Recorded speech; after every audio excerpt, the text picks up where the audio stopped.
Me dijeron que en el reino del revés nada el pájaro y vuela el pez, que los gatos no hacen miau y dicen yes, porque estudian mucho inglés. María Elena Walsh, El reino del revés.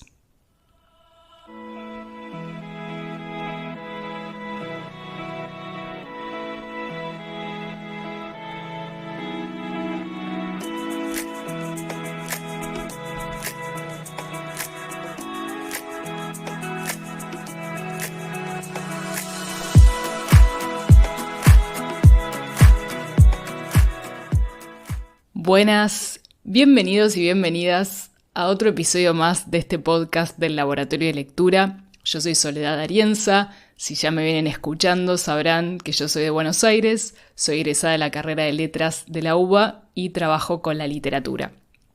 Este es el episodio número 20 del podcast, así que si todavía no lo hicieron y les gusta el proyecto, recuerden que pueden apretar seguir en Spotify, ponerle 5 estrellas al podcast y también seguirme en el Instagram del proyecto, que es @labdelectura.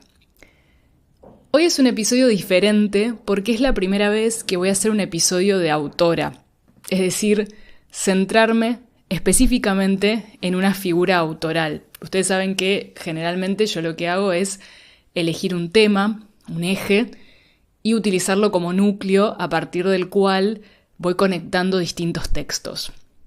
Bueno, hoy va a ser distinto, hoy voy a hablar de una figura que es María Elena Walsh, y esta idea surgió porque yo la mencioné el episodio pasado, de hecho leí, no recuerdo si toda la canción o un fragmento, pero leí la canción del jardinero, que es uno de los temas que más me gustan de María Elena Walsh, y además la semana pasada, estando acá en Sevilla, donde estoy viviendo ahora, hice una pequeña charla, una pequeña exposición sobre esta autora argentina y me dieron ganas de que trascendiera eso que compartí el jueves pasado y que lo trajera acá al podcast porque, bueno, quizás hay muchas personas que conocen a María Elena Walsh porque gran parte de mi audiencia es de Argentina, la mayoría, pero bueno, también me interesa entonces para quienes somos de allá reencontrarnos con esta figura que creo que nos genera sensaciones lindas a todos los argentinos y argentinas, y para la audiencia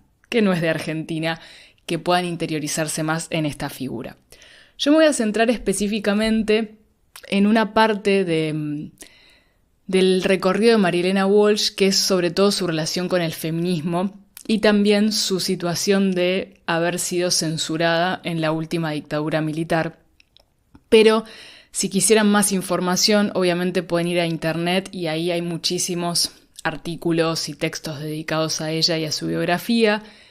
Pueden consultar también ahí toda su discografía y su bibliografía. Y también, si les interesa el formato podcast, hay un podcast que escuchaba ayer mientras pensaba y complementaba la información para este episodio, que es un episodio dedicado a María Elena en un podcast que se llama Grandes Maricas de la Historia, que es un podcast español, así que me llamó mucho la atención y me dio mucha alegría que le hubieran dedicado un episodio a Walsh. Vamos a entonces empezar con lo que les quería contar hoy. Como digo, no me voy a meter mucho o con detalle en la parte más biográfica, pero sí contar que, como les decía, María Elena, no me acuerdo si lo dije, pero María Elena Walsh nació en 1930 en Ramos Mejía, provincia de Buenos Aires, y murió en el 2011 en la ciudad de Buenos Aires. Ella a los 15 publica su primer poema en la revista El Hogar, y después a los 17 publica un primer volumen que se llama Otoño Imperdonable. Este texto llama la atención de muchos autores, entre ellos Juan Ramón Jiménez, el español, que en ese momento estaba en Estados Unidos, y la beca para que ella fuera a Estados Unidos y estuviera trabajando ahí como en una especie de residencia con él. Después otros momentos, como les digo, son pinceladas que voy recuperando, no voy a hacer una cosa exhaustiva de la vida de María Elena, pero para ubicarnos un poco. Otro momento importante de su vida son los años 50, en los que ella va a París con Leda Valladares, folclorista argentina, y ahí, trabajaron justamente un gran repertorio del folclore nacional. Después regresan y a comienzos de los 60 empieza la producción de canciones y de personajes, sobre todo de la literatura infantil. Ahí aparecen 5 libros para las infancias. Y después tenemos a fines de los 60 y a comienzos de los 70 las canciones para adultos de María Elena Walsh. Con respecto al contexto también, como me voy a centrar en la relación de María Elena Walsh con el feminismo, me interesó también, y esto también lo hice en la charla que compartí el otro día acá en Sevilla en vivo, dar un poco de contexto de alguna pincelada de la situación del feminismo en Argentina. Es en 1970 cuando se funda la primera agrupación, que es la Unión Feminista Argentina, que fue una iniciativa de María Luisa Bemberg, la cineasta, y de Gabriela Christeler, que es una condesa italiana radicada en Argentina, y lo que hacían en este grupo era justamente acercar textos editados por las feministas de Estados Unidos, como por ejemplo Kate Millett, o también acercar y traducir textos de autoras como Virginia Woolf o Simone de Beauvoir. Como les decía, lo que voy a hacer acá es centrarme en algunos textos de María Elena Walsh que tienen relación justamente o que muestran su posición en relación con el feminismo. Y vamos a empezar este recorrido con un tango que se llama El 45. También les invito a que, si quieren pausar ahora e ir a escucharlo, es un buen momento. Este es un texto de 1968 y el tango dice: ¿Te acordás, hermana, qué tiempos aquellos? La vida nos daba la misma lección. En la primavera del 45 tenías 15 años, lo mismo que yo. ¿Te acordás, hermana, de aquellos cadetes, del primer bolero y el té en el galeón, cuando los domingos la lluvia traía la voz de Bing Crosby y un verso de amor? ¿Te acordás de la Plaza de Mayo, cuando el que te dije salía al balcón? Tanto cambió todo que el sol de la infancia, de golpe y porrazo, se nos alunó. ¿Te acordás, hermana, qué tiempos de seca, cuando un pobre peso daba el estirón, y al pagarnos toda una edad de rabonas, valía más vida que 1.000.000 de hoy? ¿Te acordás, hermana, que desde muy lejos un olor a espanto nos enloqueció? Era de Hiroshima, donde tantas chicas tenían 15 años, como vos y yo. ¿Te acordás que más tarde la vida vino en tacos altos y nos separó? Ya no compartimos el mismo tranvía, solo nos reúne la buena de Dios. Este es el tango.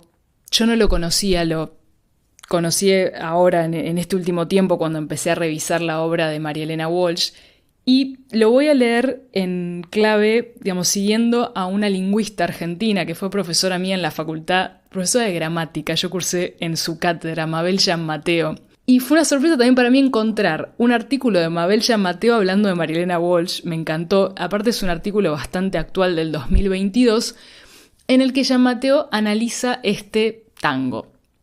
Y lo que ella plantea es que es importante leer el 45 en contrapunto con Tiempos Viejos, un tango de 1926 cuya letra es de Manuel Romero y la música es de Francisco Canaro.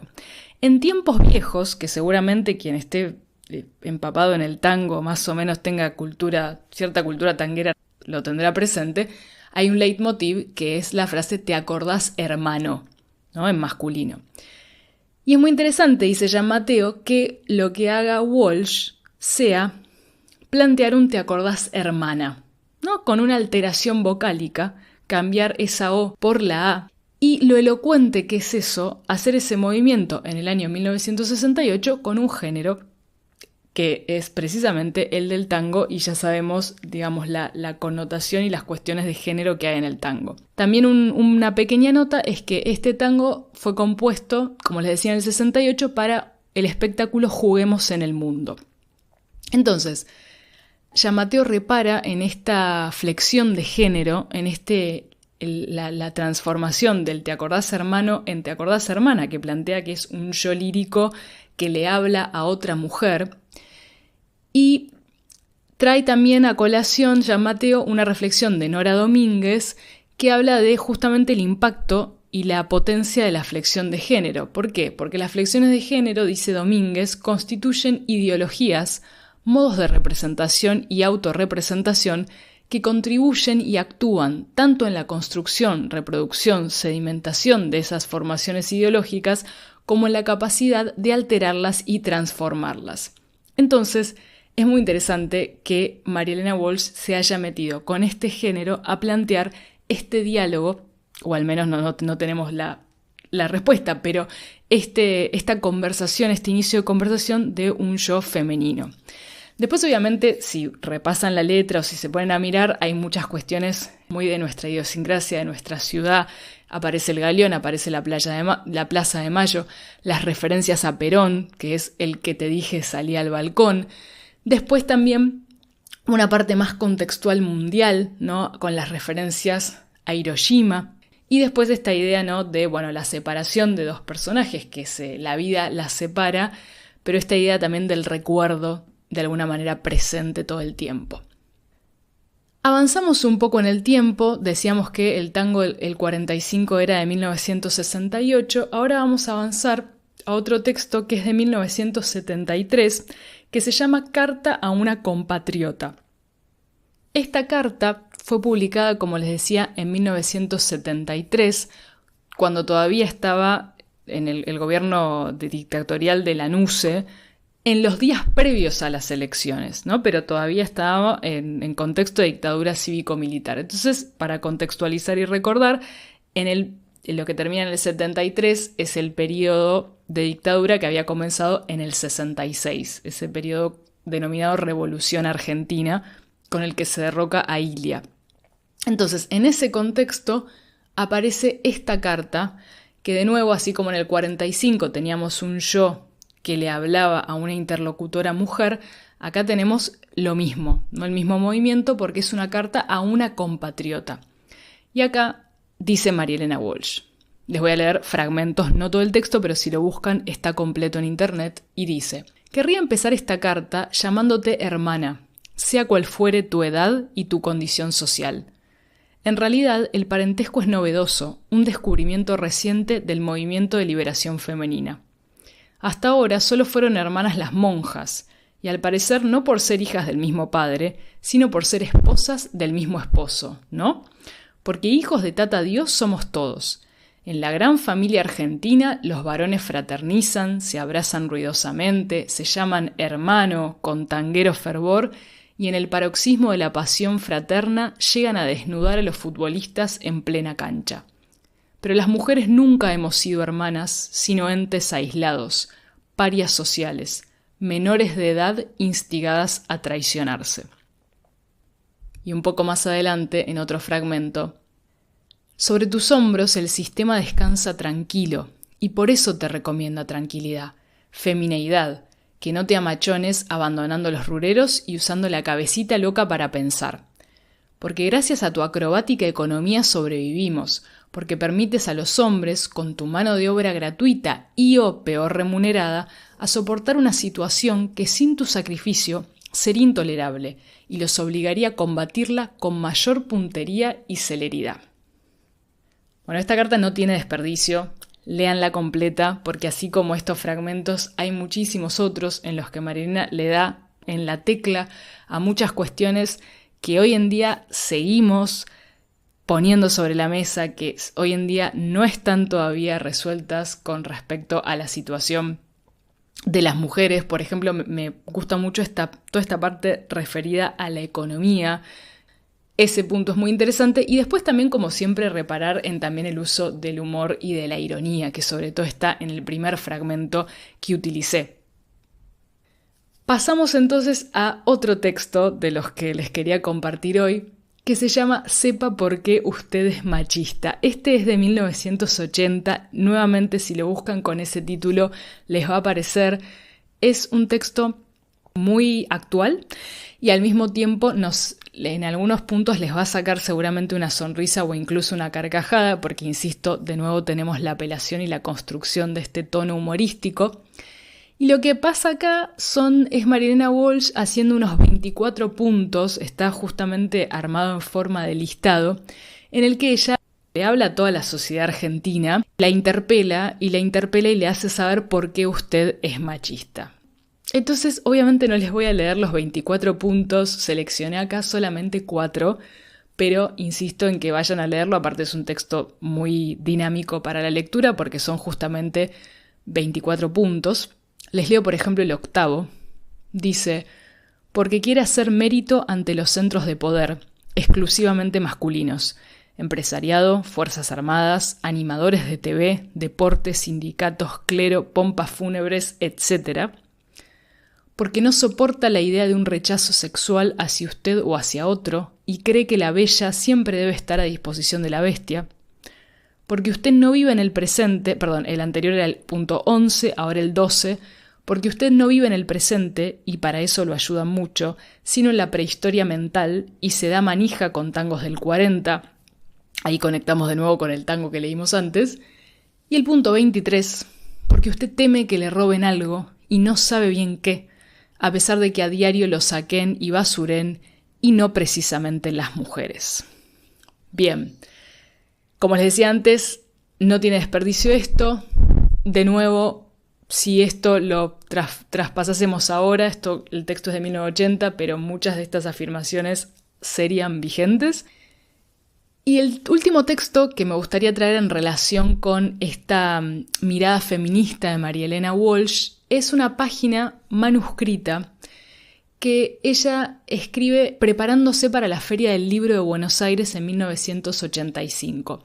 Descubrí este fragmento y de qué se trataba a partir de un artículo que salió en La Nación en 2021, escrito por Cecilia Martínez, que se llama El feminismo de María Elena Walsh en un texto inédito.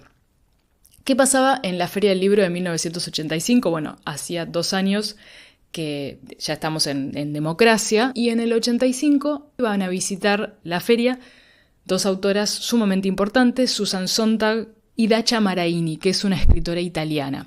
Ellas estaban invitadas a esta feria, a la Feria del Libro de Buenos Aires, en el 85. Y tenemos este texto que parece ser un borrador o ayuda a memoria que escribe María Elena Walsh para presentar a estas autoras, para hablar en la Feria del Libro. Y dice María Elena Walsh: no es por azar, ni solo por la buena voluntad de sus embajadoras, que estas escritoras visitan nuestra Feria del Libro. Es porque algunas mujeres reclamamos, una vez en democracia, que el monótono elenco masculino de invitados extranjeros incluyera alguna vez a mujeres.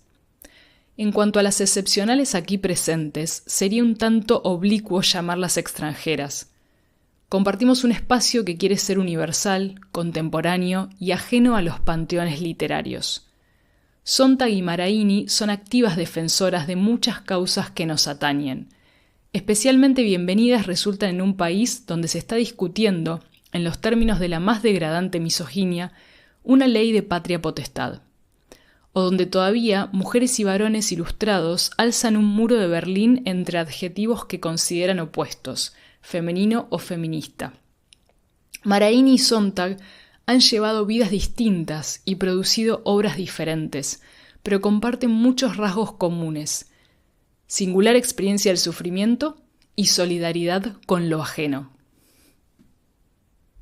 Bien, me encantó haber encontrado este texto, porque si bien es muy breve, me parece que, de nuevo, pone en circulación algunas ideas que no está mal recordar y seguir pensando y problematizando. El lugar de la mujer en la cultura, el lugar de la mujer en estos espacios tan sacralizados, ¿no? Como sobre todo, por ejemplo, la Feria del Libro de Buenos Aires o estos eventos así tan canónicos. Y también me gusta mucho esta frase, ¿no?, de un espacio que quiere ser universal, contemporáneo y ajeno a los panteones literarios. De nuevo, ¿no?, salir de esos focos que son los más canónicos, tanto pensar en el canon, en listas de autores, en eventos, que digo, está muy bien que existan, qué sé yo, pero habitar también otros círculos, hacer circular otro tipo de literatura, tener otro tipo de conversaciones.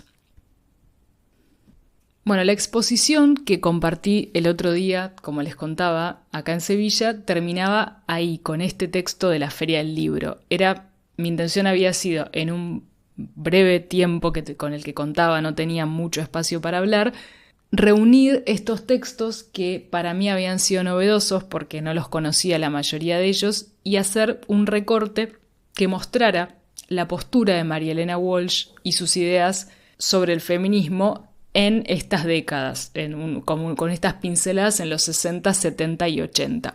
En relación con eso, abro también otro pequeño hilo, otra ventanita, que si les interesa el tema, hay un libro que se llama El feminismo, que editó Alfaguara hace no muchos años, creo que el año pasado o el anterior, que compila artículos justamente de María Elena Walsh publicados en diferentes medios sobre el feminismo. Yo no lo pude leer completo porque acá en España no lo conseguí, leí algunos de los textos sueltos, pero insisto, si están allá, quizás y les interesa, lo pueden conseguir. Entonces, bueno, mi idea era, voy a traer lo que compartí y lo voy a replicar en el podcast. Pero ahora que estaba grabando y decidí grabar este fin de semana, hoy estamos a 22 de marzo y en 2 días es 24 de marzo, que es un día muy importante en Argentina porque es el Día Nacional de la Memoria por la Verdad y la Justicia. Dado este contexto, y como ya siempre digo y lo he dicho en el primer episodio, hacer esto para mí también es hacer un contenido que es situado y que no está descontextualizado de nuestra realidad. Para mí era muy importante, ya que estábamos a las puertas de esta fecha, traerles también un texto que muestra la situación en la que estuvo María Elena Walsh en relación con la última dictadura cívico-militar en Argentina. Se censuraron sus textos, se censuraron algunos textos sueltos, como por ejemplo canciones como La Cigarra, la conocerán obviamente, o El Twist del Mono Liso. Y después tenemos este texto que a partir del cual ya después María Elena Walsh fue absolutamente censurada, que se llama Desventuras en el País Jardín de Infantes. Es un texto que salió publicado en Clarín en 1979, imagínense, en plena dictadura.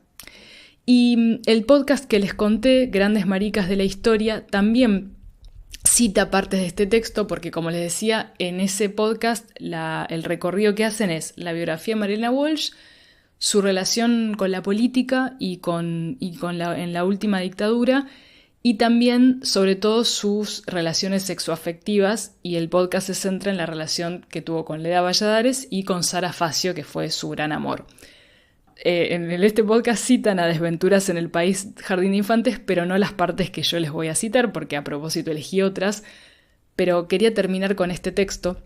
Voy a leer primero un fragmento que dice: la autora firmante cree haber defendido siempre principios éticos y o patrióticos en todos los medios en que incursionó.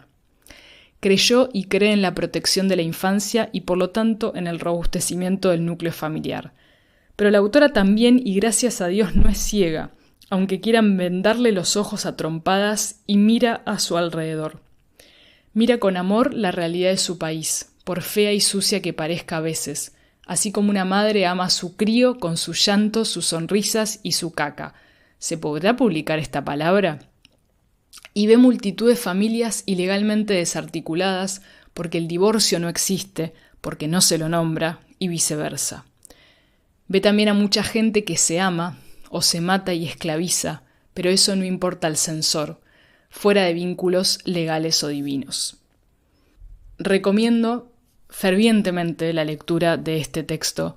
No quiero agregar mucho porque las palabras de María Elena Walsh dicen todo lo que hay que decir en relación, me parece, con el contexto en el que ella estaba en ese momento, la censura, nuestro país, la cultura y los textos. Y además es un texto que me parece que no viene mal recordar, ¿no? Que no viene mal traer a colación en este 2025, en este 24 de marzo, para tener siempre presente los valores que María Elena Walsh está defendiendo en todos los textos que yo traje a colación hoy y en este último texto en particular. Así que con una cita más que les voy a leer ahora, que me parece la adecuada para cerrar este episodio, les agradezco haber llegado hasta acá y los espero en el episodio de abril. El ubicuo y diligente censor transforma uno de los más lúcidos centros culturales del mundo en un jardín de infantes fabricador de embelecos que solo pueden abordar lo pueril, lo procaz, lo frívolo o lo histórico pasado por agua bendita. Ha convertido nuestro llamado ambiente cultural en un pestilente hervidero de sospechas, denuncias, intrigas, presunciones y anatemas. Es, en definitiva, un estafador de energías, un ladrón de nuestro derecho a la imaginación que debería ser constitucional. María Elena Walsh, Desventuras en el país jardín de infantes.